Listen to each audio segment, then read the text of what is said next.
WhatsApp application open না করে আপনার আত্মীয় স্বজন বন্ধু বান্ধব আপনাকে হোয়াটসঅ্যাপে মেসেজ করেছে, সেই মেসেজ কিন্তু আপনি হোয়াটসঅ্যাপ অ্যাপ্লিকেশন ওপেন না করে কিন্তু আপনি পড়ে ফেলতে পারবেন, আর সেটা খুব সহজে।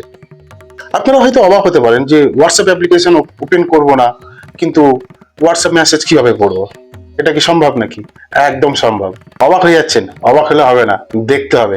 চলুন হোয়াটসঅ্যাপ অ্যাপ্লিকেশন ওপেন না করে হোয়াটসঅ্যাপের মেসেজ আমরা কিভাবে পড়বো সেটা দেখে নিই। সেটা করার জন্য আপনারা প্রথমে হোম স্ক্রিনে চলে আসবেন। হোম স্ক্রিনে আসার পরে এখানে দেখুন উপরে ওয়েডজেস্ট বলে একটা অপশন আছে, ওই অপশনটায় ক্লিক করবেন। ক্লিক করার পরে একটু স্ক্রল করে নিচের দিকে আসবেন, এখানে দেখুন হোয়াটসঅ্যাপ অ্যাপ্লিকেশনটা আপনারা এখানে দেখতে পাবেন, ওখানে ক্লিক করবেন। ওখানে ক্লিক করার পরে এখানে দেখুন একটা পেজের মতো একটা আইকন দেখতে পাচ্ছেন। ওই পেজের মতো আইকনটা একটু লং প্রেস করে এইভাবে টেনে আপনারা হোম স্ক্রিনের উপরে ছেড়ে দেবেন।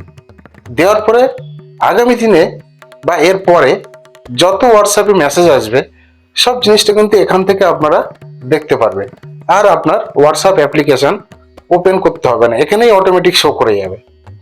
এটা চাইলে আপনারা রিমুভ করতে পারবেন, একটু লং প্রেস করে ধরে রাখবেন। এখানে দেখুন রিমুভ বলে একটা অপশন দেখতে পাবেন, ওই অপশনটায় ক্লিক করবেন, এই পেজটা আবার রিমুভ হয়ে যাবে আপনারা যদি রিমুভ করতে চান। এইভাবে আপনারা সেটিংসটা অবশ্যই করে নিন, তাহলে আগামী দিনে আপনারা হোয়াটসঅ্যাপ অ্যাপ্লিকেশন ওপেন না করে আপনারা হোয়াটসঅ্যাপের যে কোনো মেসেজ এইভাবে কিন্তু আপনারা পড়ে নিতে পারবেন। একটি চমৎকার একটা বিষয়। আজকে এই পর্যন্তই, আগামী দিন আবার দেখা হবে, সঙ্গে থাকবেন।